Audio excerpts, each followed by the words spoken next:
Sile, sile, maanghang. Tubig, tubig, malamig. Oh, taya ka na, bebang.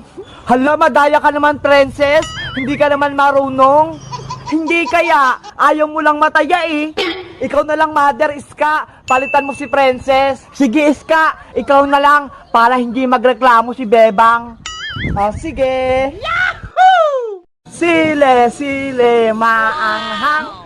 Tubig, tubig, malamig. O, diba? Ikaw talaga taya, bebang. Sige na nga. Iska, takbo na tayo. Sige, tara na.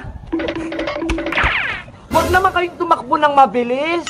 Ang dami mo naman reklamo, bebang. Takbo ka kasi. Sige na nga. Akala nyo mabagal akong tumakbo, ha? NANI?! Andun na si bebang. Princess, andyan na ako. Andyan na siya. Sila! Hala, nahuli agad si Princess. Iska, save mo ako. Bigyan mo akong tubig. Antayin mo ako dyan pag hindi ako nahuli ni Bebang. Tatayain din kita, Iska. Humanda ka. Yahoo! Kung mahabol mo ko. Ang layo naman ang tinakbo nila. Iska, malayo na narating natin. Uwi na tayo. Oh, no! Ayoko pang mataya, bebang. Baka kasi pagalitan tayo dito. Hoy mga bata, bakit kayo naglalaro sa palengke? Bawal kayo dito. May tanod. Uhulihin tayo yan. Iska, lagot. Nakita tayo ng tanod. Punta nga kayo dito. Asa yung mga magulang nyo? Takbo na tayo, bebang. Takbo na tayo. Hoy, hoy, huwag kayo tumakbo. Asan yung dalawa? Kanina pa ako dito ah. Ayan na sila. Ang bibilis silang tumakbo. Princess, magtago ka na. Bakit? Nanay! Oh no! Hala, may tanod. Dito tayo magtago. Bebang, bilisan mo. Halika rito.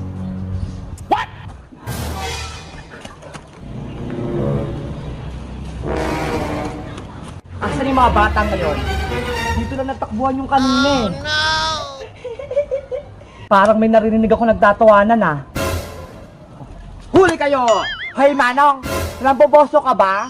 Umiihi kami dito ah. Hoy, bastos ka naman! Mga manang pala. Umalis nga po kayo dito. Sorry. Akala ko yung mga batang hinahabol ko. Hindi tayo nahuli ng tanod. Ang galing-galing natin magpanggap. Itsura mo kasi, princess. Manang na manang. Hindi mo kang bata. Totoo ba? Oo, manang na manang yung itsura mo. Paso yung mga bata na yun ah. Mga naglalaro sa palengke, walang mask. Ayan, ang dami na naming ibebentang kalakal. Bebang! Oy, Iska! May nahanap ka bang bote? Eto na yung mga bote sa bahay. Binuhos ko na yung mga laman ng mantika sa bote. Hala, lagot ka. Mayayari ka niyan sa nanay mo. Hindi yan. Ayaw bang magkapera tayo? Sa bagay, para marami tayong pera. Akin na yan. O, eto na. Ang dami na nito. Tara na, bebang. Ibibenta na natin yung mga kalakal kila Mang Kanor. Sana malaki kitain natin. 20 minutes later. Binudol naman tayo ni Mang Kanor. Ang dami nating binentang plastic at bote. Tapos 25 lang yung binigay. Hayaan mo na, bebang. Okay na yung kaysa wala. Madaya naman siya. Ibili na lang natin kay Aling Sonia yung pera. Sige, bili na lang tayo ng malaking soft drinks. Tamang-tama, uhong na rin ako. Aling Sonia, pabili po ng soft drinks. Wow, ayan na. Salamat po, Aling Sonia. Ito po yung bayad. Upo na tayo dito, Iska. Dito na natin inumin. Hatiin na natin, bebang. Huwag kang madaya, Iska, ah. Dapat pantay yung hati. Oo naman, hating kapatid tayo, syempre.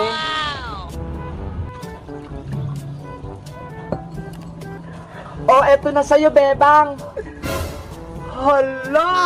Ang konti naman ito, Iska. Sakto lang naman, ah. Lugi naman ako. Yung sa'yo ang dami. Bebang, Iska, bakit kayo nagtatalo? Eh kasi si Iska, ang onti nang binigay niya sa aking soft drinks, hindi pantay ang hati. Pantay kaya? Patingin ako.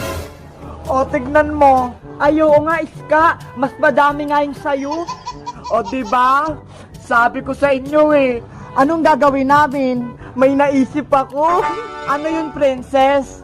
Ako na lang maghahati para walang dayaan. O sige, para walang daya. Okay. Para mahati ko ito, iinumin ko to. Oh, no!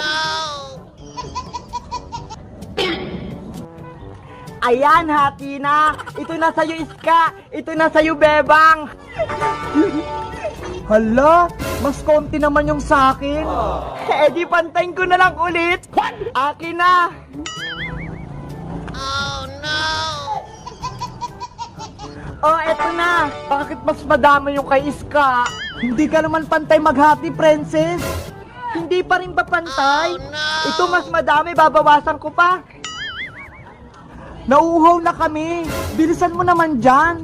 Oo nga, kanina pa kami dito nag-aantay. Oh, ayan na, pantay na, pantay na. Wala nang walilugi sa inyo. Oh, no! Hala, pantay na, pantay nga. Ang galing mo talaga maghati, princess. Ang arte-arte nyo kasi, ayaw nyo parehas malamangan. Ayan tuloy, parehas kayong wala. Inubos mo yung soft drinks namin. Be! Oh, no! Hoy, princess, palitan mo yon. Lagot ka sa amin.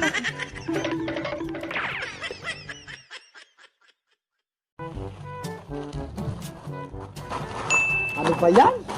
Ang dami na natirang tagpipisong chuchirya na to. Ang kunat na. Sayang lang. Paano ko mabibenta to? Ay, ayan, bibili si Bebang. Pabili po, Aling Sonia. Bili ka ng mga chichiryang to. Masasarap to. Hindi po yan yung bibilihin ko. Ano palang bibilihin mo? Pabili po ng pansit canton, yung hindi maanghang. Pansit canton? Sige, teka lang, kukunin ko. Oh, eto na, Bebang. Eto po bayad do, Aling Sonia, 20. Ay, may naisip ako. Para mabenta ko to, ito na lang gagawin kong panukli ka para kay Bebang. Oh, no! Oh, eto na sakli mo, Bebang. Hala, bakit ito? Wala na akong barya panukli, kaya ayan na lang. Makunat na to, Aling Sonia eh. Tsaka baka magalit po si nanay. Pwede pa yan, Bebang. Huwag ka na mag-inarte. Ano ba yan? Papagalitan ako ni nanay. Yes! Nabawasan ko yung tagpipisip-chichirya dito. Nay! O, Bebang, asan yung pinagbili ko sa'yo? Ito po, oo. Eh, asan yung sukli? Ito yung binigay ni Aling Sonia. Chichirya. Makulat pa. Ito yung sukli? Wala na daw siyang barya panukli eh. Kaya yun na lang binigay niya sa akin. Mautak talaga yung Sonia na yan? Sabi ko nga po, ayaw nyo yan eh. Bumili ka ulit doon. Anong bibilihin ko, Nay? Bili ka ng 5 pisong paminta. Paminta? Asan yung ipangbabayad ko? O, ito o. Ayan ang pangbayad sa kanya. Hala, hindi naman to pwede na eh. Hindi naman to pera eh. Sabihin mo sa kanya, wala akong barya. Saka sa kanya ang galing. Kaya pwede na yan. Sige na nga.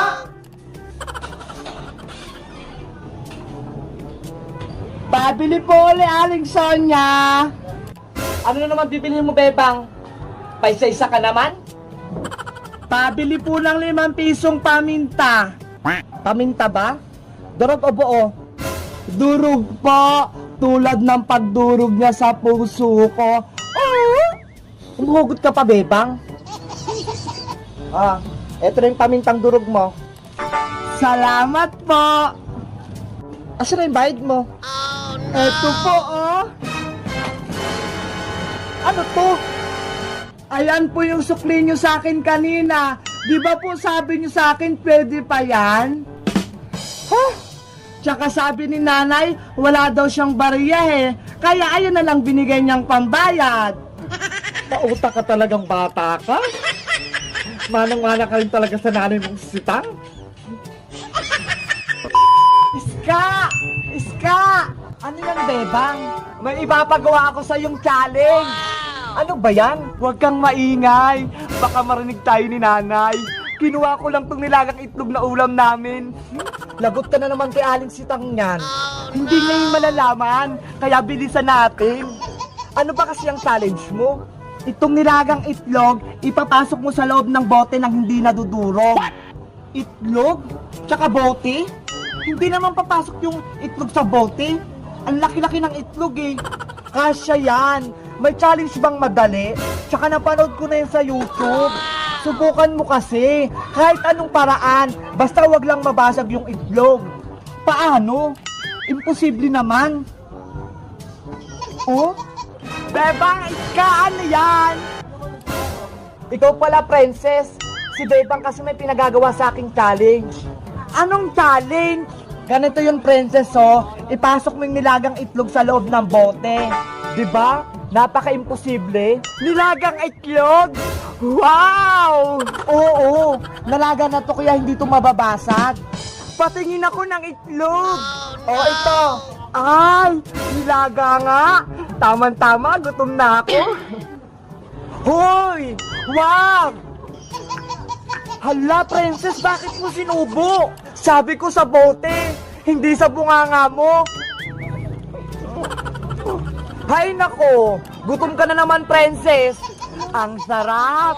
Sayang naman yung itlog kung ipapasok nyo sa bote. O Bebang, sirit na. Hindi naman namin alam kung paano ipasok sa bote.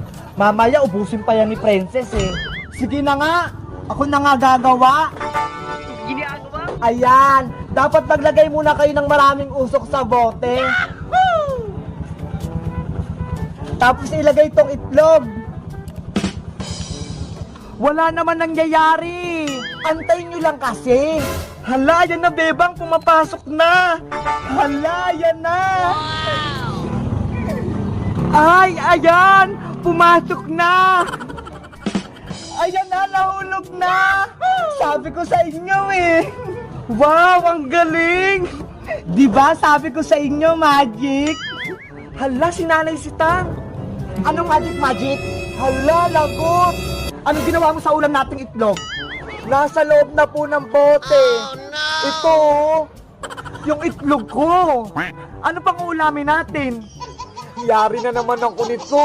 Ngayon, magikin mo yan kung paano yan lumabas. Kung hindi, mayayari ka sa akin.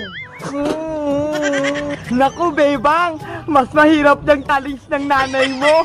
Paano ko ito tatanggalin? Ang hirap-hirap.